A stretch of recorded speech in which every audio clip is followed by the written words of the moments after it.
Alright, welcome back everybody to Empyrion Galactic Survival. I'm KnowItAllDM. How's everybody doing today? Today I am going to be showing off more of my scenario Star Salvage that people have been wanting me to put up on the workshop, and I've got a preliminary workshop version of it ready to put up, and I'm going to take you guys through this just a little bit. Now I'm in God mode here, and I'm going to just show you a little bit of the changes between what I've got going in my single player game that I've been showing off and what the full current version has to offer. Now, in the single player game that I was playing, I quickly found a capital vessel that was able to be repaired and went ahead, repaired it, and took it up into space. Well, here you'll notice that there's only one here, which is the one we were just at, and then there's very few other actual capital vessels around. There's anywhere between, I believe, 5 and 10. There's another one here, another one here, and I think there's anywhere between like 5 and 10 actual capital vessels now on the entire planet that are repairable. There's one, I think I already mentioned that one. So it's a lot less likely for you to actually find a capital vessel to repair on the planet. More likely you're going to end up finding a small vessel and wanting to repair a small vessel and then go ahead and taking the small vessels into space. Now there is the possibility for these small vessels to be larger. Let's see, that's a Polaris settlement over there. For small vessels to be larger small vessels, if I can find one. Let's see, I think all the ones around here are relatively small. Now, I don't know what causes this line in here. This happens a lot in a lot of things. There are like little trenches and such. It could just be that they meant to put trenches there, but it's kind of weird. But let me see if I can find a larger small vessel. Also, I made it so that the fully crashed ships like this are less common as well. So the parts that you would salvage off of them are less, there are less of them as well. Well, let's just say in the prefabs, there are small vessel versions of a lot of the prefabs. Let's see, or salvageable versions all the way up to and including the tier 6. You've got this tier 6. You've got this tier 4, which is a large warp capable one. So you've got those two that you can salvage. And there's a few others in here that I've turned into salvage that weren't originally salvageable. And then there's others like this that aren't, because they were, you know, ones that were in there before. This one is not. It's not warp capable either. But so that's the basic changes I've done to the starting planet. The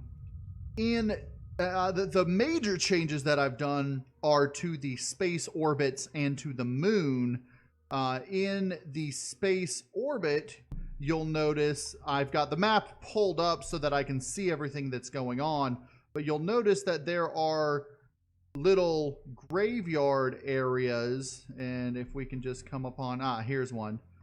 So you've got these junkyard areas up here, and each of them has a junkyard defense, which is a Zirax it's a Zirax structure, defensive structure, that you'll have to take out the weapons for, or take the core out, and before you can actually start salvaging the things in here. In addition to the spaceships, I've got some other junk-like pieces up in here. So you've got like this engine compartment here. You've got down, let's see, over here you've got, oh, that's a destroyed vessel. There aren't a whole lot of junk things. Let's see. Okay, destroyed vessel. Destroyed vessel. There's only one space junk in this one. Let's, or here's another space junk. That you'll notice a lot of newer designed space junks that are just like little parts, like this little thruster assembly here that I created. Let's see. There's a lot more. There's a lot of the destroyed vessels. I may reduce the number of destroyed vessels here. But you can also get larger, small vessels that are here. And a lot of these destroyed vessels are actually base pieces rather than capital vessels. But then you have some like this, which is actually a capital vessel that is just a piece that you could turn into a full-on capital vessel. So you've got between 3 and 5 of those little junkyard areas in here. This one happens to have 4. And you have to, like I said, you have to take out the junkyard defenses of them before you can actually start gathering. Also, you'll notice that there's only magnesium asteroids in orbit around the starter planet. There's no resources on the starter planet, only magnesium in the orbit, so that you have to mine or have to salvage more resources. On the moon here, this is the starter moon. So for right now, this is the only other planetside playfield that's been changed. Let's just turn it to day here, and you'll notice that on this playfield that there's only 1 to 3 promethium deposits, and like I think it's like 3 to 5 pentaxid deposits. So that in order to get promethium, you have to come into the asteroids, and you can actually like drill a lot of these to actually get promethium. There is also promethium underneath the water on the planet. In addition to that, let's see, on the map, we don't see any right now. When we get to the large craters, here we are. When we get to the large craters, you'll notice that there are more wreckages in the large craters. Wreckages, crashed capital vessels, and such like that in the large craters. That one only has 2, which is odd.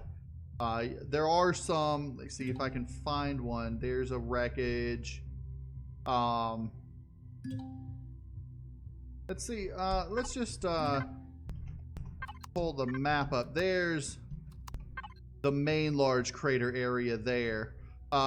Usually there is one main large crater area on the moon, and so if we just come over to here, yeah, you'll notice that there are a lot of wreckages and such, and the promethium deposit itself ought to be in the large, see the large crater right there that it's in. Okay, get rid of you because you are annoying. Okay. So the large crater is where you want to head to when you're going to the moon. What's shooting at me? Oh, another. Oh, you didn't. There you go. Because the large crater has a lot of these wreckages and such. It's all junk, really. But it's like the tier 1 and tier 2 junk pieces you've got all over in the craters on the moon. And so, but if you head to the craters, especially the large craters, you'll be able to get more of the promethium rocks and such that are scattered throughout. But I did those changes just to make it so that you would be more likely to, let's see, more likely to want to, like, it's more salvage based, you know, rather than being able to drill all the main resources just by changing playfield. And so right now, this is what I've done with the moon and the space orbit starter. I have gone ahead and made it so that the asteroid fields, that's what I was looking at a second ago, but made it so that the asteroid fields here are, well, I'm going to go ahead and try to get to one. MATAV. So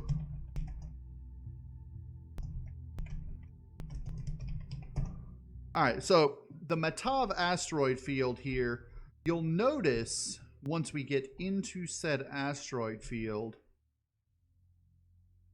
you should find a few more of those junk areas. I don't know. Let's just, there we go. Map online.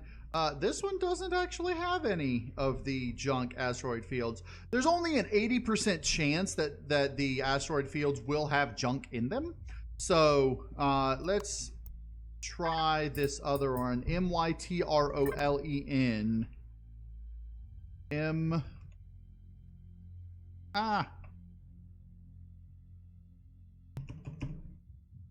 YTROLEN. Let's see, this one here. Yeah, this one has a junk field in it. And the asteroid fields like this have 1 to 3. And they're not always in the asteroids, as you will see. There's the junkyard defense. This one's like slightly above on sort of the atmosphere of the asteroid field. But they're all, each of these have 1 to 3 asteroid, or 1 to 3 of those, but only if like it's an 80% chance that there are any of them, and if there are, it's going to have 1 to 3. So this one also happens to have a trading station.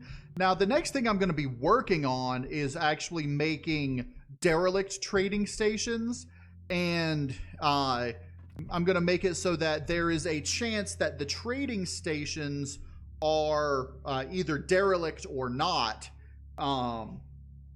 Like there's a chance that there will be derelict ones in addition to or instead of the regular trade stations. So that way, you know, some of them will have, you know, actual functional trade stations. Others would have derelict ones that you can go around, loot, and possibly even convert into a base if you're playing single player. In multiplayer, you wouldn't be able to convert them into a base because they would be regeneratable, just like a lot of the other base structures are. In addition to this change, I have reduced, as you can see, let's just go ahead, sectors reveal. And so you can see this is the entire map that I have randomly generated. And you can see that this is the basic of what the maps look like. The horizontal plane is, you know, not terribly off, but the vertical, and then here's the side angle, but there's a lot of things and there's a lot of stuff going on, and so, you know, once you start exploring this, you'll get a lot of, you know, connections and disconnects and such like that. And there are chances of things like this going from here to here. You can see that little arrow. That means that's a one-way connection, which means that if you did that, in order to get back to there, you'd have to find your way around. And but it's highly unlikely that you'll actually ever get to a place that's completely disconnected. But if you do, you know, it's just part of the game. And if you just took a small vessel here, you would have to work in this sector here before you can actually, you know, and get a capital vessel in this planet before you can go.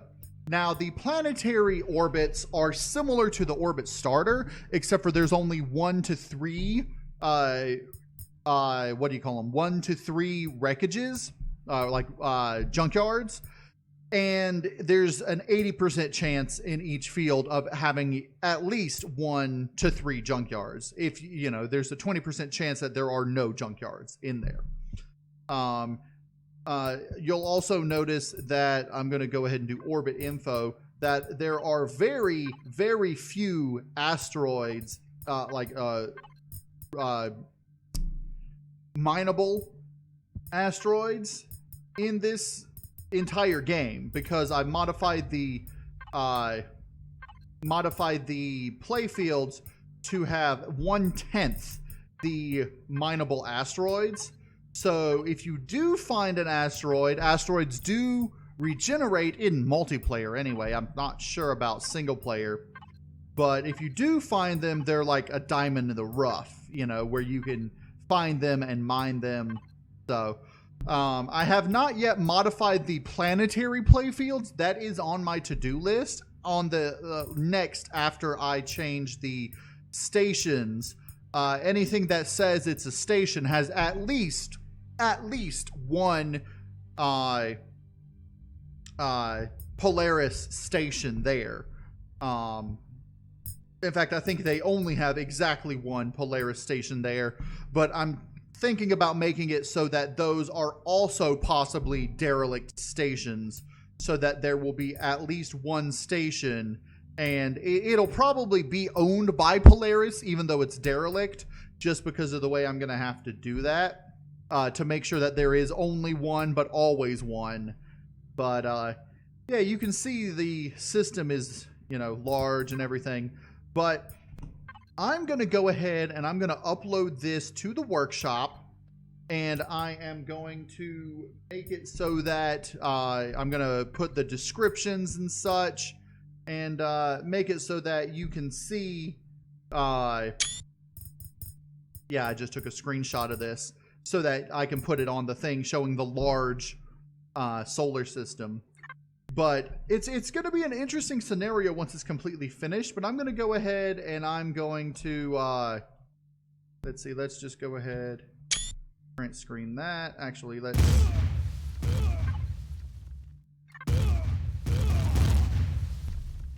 I'm going to go ahead and take some screenshots and stuff and go ahead and get these uploaded.